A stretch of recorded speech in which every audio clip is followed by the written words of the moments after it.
I think I wrote somebody back on Twitter, and it probably seemed like I was just talking out of the side of my neck when I told y'all Shannon Sharpe said he has made 3 times the amount of money he made in his NFL career off of this Katt Williams interview.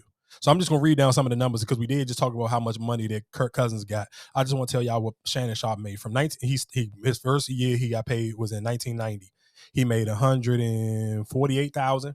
Remember them Kirk Cousins numbers we was talking about? These was in the millions. So this is 1990. This was 100 and basically it was rounded up. Let's say it was 149 million. I mean, not 149, 149,000. 1991, it was 110,000. 1992, it was 325,000. 1993, it was 760,000. 94 was 710,000. 95, he made 1.2 million. 96, he made 1.3 million. 97, he made 2 million.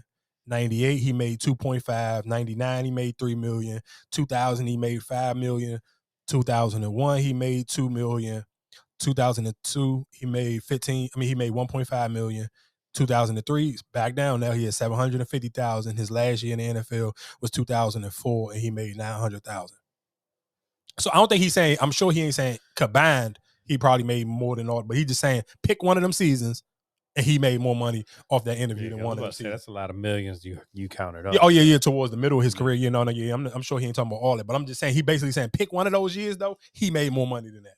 Because think about it, his highest year ain't that crazy. You think when we originally talked about his numbers, and I told you that was where his first numbers came in, and I told you that academics said he probably made at that point in time. I think that was only like I think it was only at like 30 million, and Ack was like, shit, he probably made $1 million already off of that video. So now you're talking about this at 60.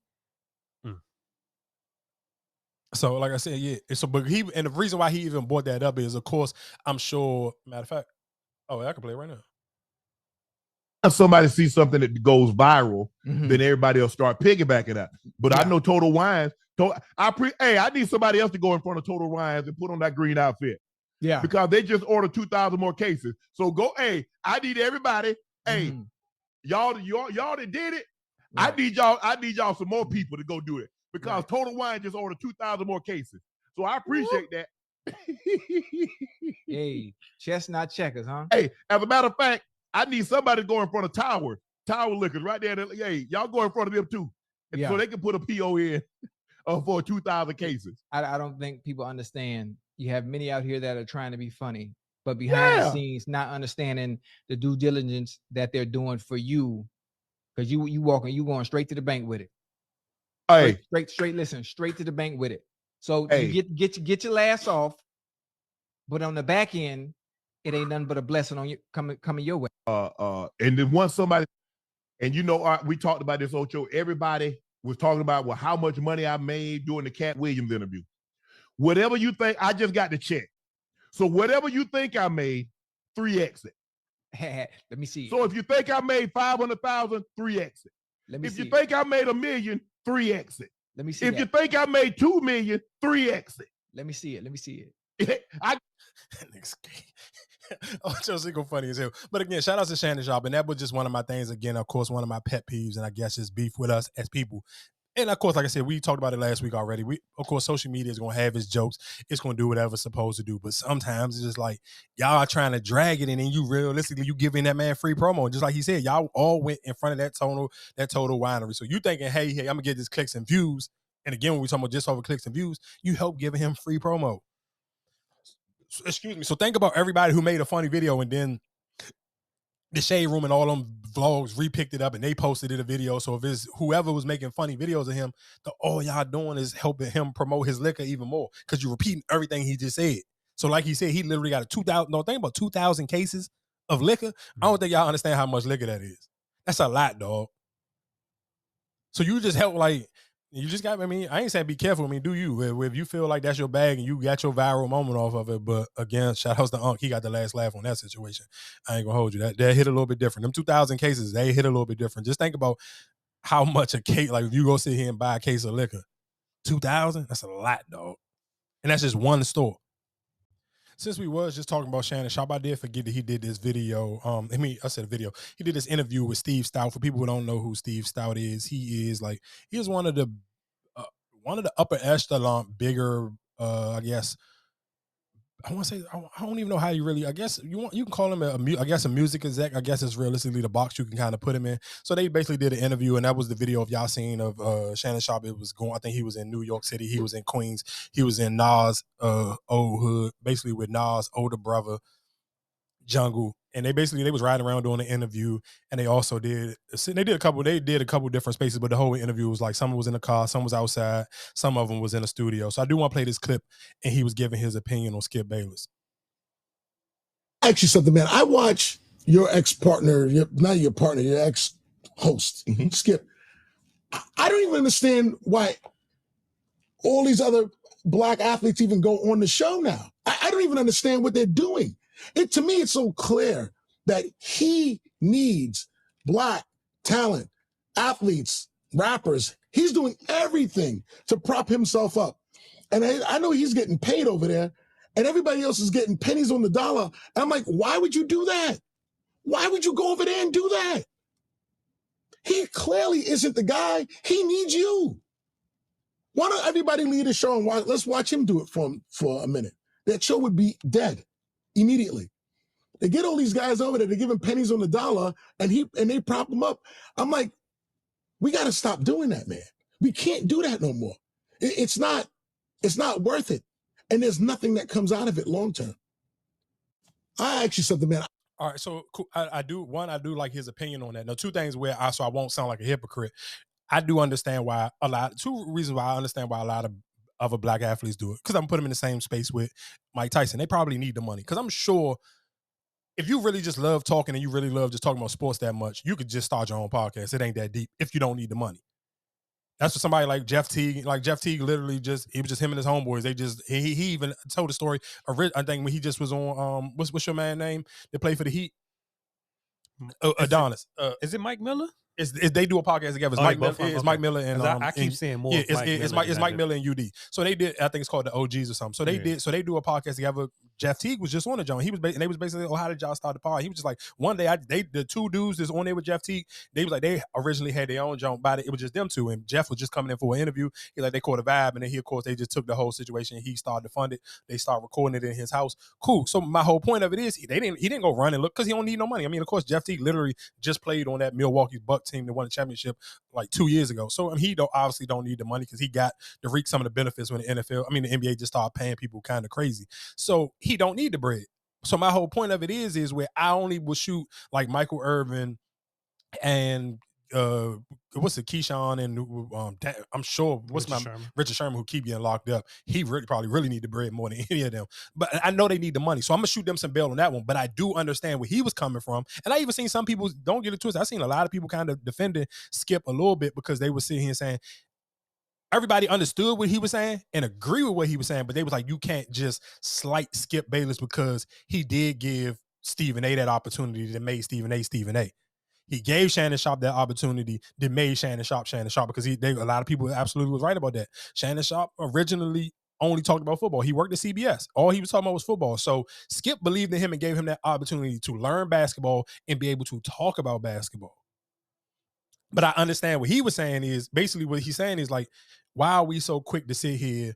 You watch somebody tear down another black man live on national TV. Why would any other black athlete, unless you be honest and say, hey, I need the money, and that's why I did it. Of course, no men got ego, so nobody gonna come out and say that. But 9 times out of 10, that's the only thing I can see. And a lot of people don't know, again, when we talk about with Donnie earlier, everybody don't know how to start a business. Everybody don't know how to promote themselves or market themselves. But sometimes, what if it's not the money? I just might need a good look. I might just need that look to be seen up there. That you didn't. Now I have you in your head like, oh damn, well he did do. My only reason why I'm gonna say you don't need that look now because you already got fans because you're a professional athlete. Yeah, but I'm talking about to the other markets, to the NFL network, to But my point is, you're still looking for a job. You're not willing to bet on yourself. That's basically his point. His point is y'all running to go bet. You're running to go get a paycheck from somebody. You're scared to bet on yourself. And that's the reason why you kind of can't put it. I can get him a little bit of grace because you're the same person to say out of sight, out of mind. Jalen Rose, when you talk about Jalen Rose not being on TV no more, and he trying to do his little podcast. But listen to my saying though. But then that's I think sometimes you can be in. Jalen Rose's daughter got more followers than he do on social media.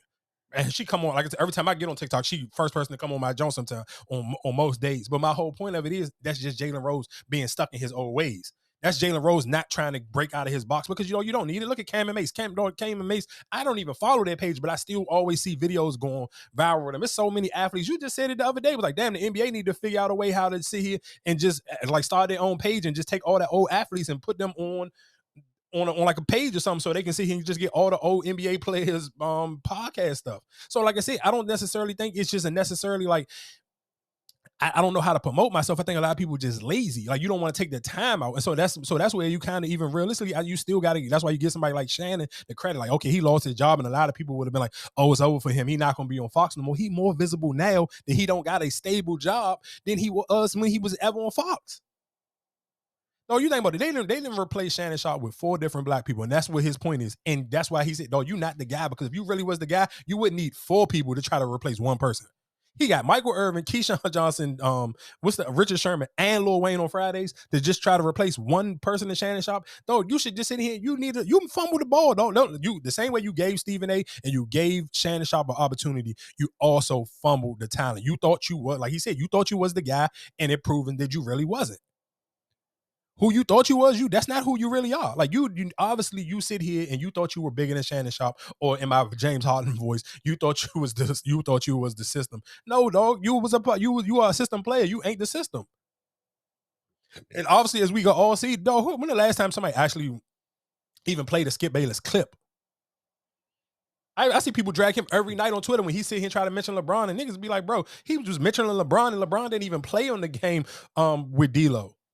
And niggas was just in his comments killing him like, bro, this trick, I hope you know this. Oh, like we tired. Like that's why nobody don't watch your shows. Like show us your ratings. And I seen after that Steve Stout, after he said this, I seen people being petty and they was posting up numbers from I guess like on Tuesdays when Shannon Sharpe on First Take and when Skipping them show on. I think it was like, I want to say like, what was the numbers? It was something low, like I want to say like maybe like lower than like 500,000. It was something low that they were saying that this Skip Bayless numbers was for how many people tune in on Tuesdays to watch compared to, I think it was like 2.5 million every Tuesday when Shannon Sharpe on First Take. That's crazy. It's ridiculous. It's beyond crazy. So it's just like, it's just maybe I think when you look at that whole scenario, it's big shoes to fill, but I also feel like the way you and Shannon set that platform up of y'all going back and forth, it was cool for just y'all two. And now the people that you replace them with just don't fit in that same. Yeah, because it's not genuine. I would think let's just say because of course, like I said, I follow Skip Bayless on Twitter and he's still going to live and die on that LeBron James hate train. So if that's what you're going to if that's what you then built your platform up off and you help build your voice off of, if you can't get somebody to sit across you that's as passionate about LeBron James as Shannon Sharpe is, it's gonna be, you never gonna get that rah-rah chemistry again. Because the rest of these people, yeah, they like Keyshawn is from LA. He a diehard Laker fan, but he ain't a diehard LeBron fan. Like Shannon Sharpe is a diehard LeBron fan, so it's a little bit different. So you never gonna get that same engagement.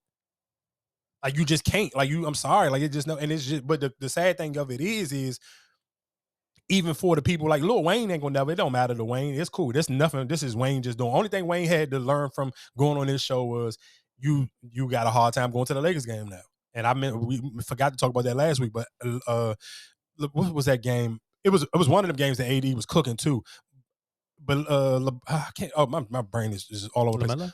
No. Lil Wayne, I can't remember what game. But Lil Wayne tried to go to a Lakers. Lil Wayne tried to go to a Lakers game, and basically he was like the Lakers, the facility or the people at the jump was treating them like shit. But I was like, dog, what you think? You sit here and told them to get rid of their best player. And every night, but I'm telling you, y'all know I'm a LeBron stan, but Anthony Davis is the best player on that team. Literally, even last night, dog. You talking about? I literally just said on Friday this man had one arm. I didn't even bet when I was watching the game. I told you, I'm like, dog, I ain't even bet nothing crazy on his rebounds because I'm thinking like this nigga only got one arm. He came out last night and had 25 points and 21 rebounds, dog. So and guess what? And Lil Wayne had the audacity to come out his mouth. The only way the Lakers gonna be any good is if they trade Anthony Davis. So how do you expect that you got a player who can get you only person we talked about this when I talked about Angel Reese a couple weeks ago. Though it ain't too many people getting 20. We talking about double doubles. This ain't 10 and 10. This is 20 and 20, dog. This only a handful of people who pull out them type of numbers. And Lil Wayne had the audacity to get on that show with Skip Bayless that nobody watched. And maybe Lil Wayne thought, hey, nobody gonna care. It's on Skip's show. Well, somebody in the Lakers probably cared. And Anthony Davis seemed like he one of them people. He hear everything. He might not address everything, but he hear everything. That's petty. So cool. But it's not petty because I seen a lot of Lakers fans was like, nigga, you wasn't a Lakers fan when Kobe was alive. Nigga, you was down Miami on LeBron and D Wade nuts. Go back down there. They had a point. I was like, damn, you're right. I forgot all about that. Yeah, but you still treat him as such. And I'm not but you can't say what you said and then I'm still, we treated you a certain way. We treated you like royalty beforehand, but you can't say what you said and then expect for us to still treat you like royalty. But hold. It's not like I said you got a shitty organization, just the worst organization, like that front office is dumb. I'm not even talking about the ownership. So now if AD was kind of mad at what I'm saying, then fine, I could respect that. But for the Lakers to be like, nah, we gonna do this to him. I'm sure, obviously, you think Anthony Davis didn't feel some type of way? No, he might have felt some type of way. So I'm just saying, like, if I walked through the hallway or through the tunnel, I'm like, well, what's up, AD? And you job brush me up. I can get that part, but I'm saying for you to say, well, I went to corporate and told them, treat you like. I ain't mad at him. I'm not mad at him, and you get what you deserve. But like I said, I'm not for every athlete up there. I think even just still, you kind of lose your value because imagine, okay, I run there, and I'm like you said, I'm trying to get seen by other networks. Okay, so now I run under there, and I ain't gonna tell. I'm sure everybody ain't really into the sports podcast thing because I could easily take this sit around clock conversation about ESPN too, but I'm not gonna do that. But my only thing of it is you lose your value. Perfect example: Michael Irvin, Keyshawn, and all them that ran up under there, Skip Bayless. You think that the other networks ain't looking like, damn, Shannon Sharpe may have really been this whole show? Because now people ain't talking about it. It ain't going viral. What's the clips? What's the they ain't had the only take that went viral all year was this Lil Wayne having that take about Anthony Davis. When we came on here and played a clip of one of their opinions on that show. That's damn. Just think about how many random sports podcasts we play clips from, and we Skip Bayless and them, they come on every day, Monday through Friday, though. They talk for 2 or 3 hours, and we ain't took not one clip. Yeah. I mean, you're absolutely right. I still see Cal shit come up all the time. You don't see, yeah. That's the difference. Like that's why I'm saying. But do you also take that with, okay, maybe that was Shannon Sharpe doing? It don't matter how you take it or who you take it as. It happened though. Like I can't sit here and say who you trying to give the props to, but it's just still a point if I replace you. I'm just saying, but not necessarily the props to, but that's who was on it. We need to post this, we need to post that, we need to post this, we need to post that. Like that was his extra sauce on it. Yeah, because but my point of it is then you gotta value, that's just saying like you gotta, when niggas don't value the good girl they have until she gone. It's too late. She gone now. Man. And it ain't no coming back. Especially after the way that Stephen A. Smith then told that story. Like he knew Shannon Sharpe was going to get fired before Shannon Sharpe knew he was going to get fired. Ain't no coming back from that. But anyway, just like I said, we can move along. Another clip that kind of had me like reading the comments, and I was just like, I'm gonna play this clip, and I just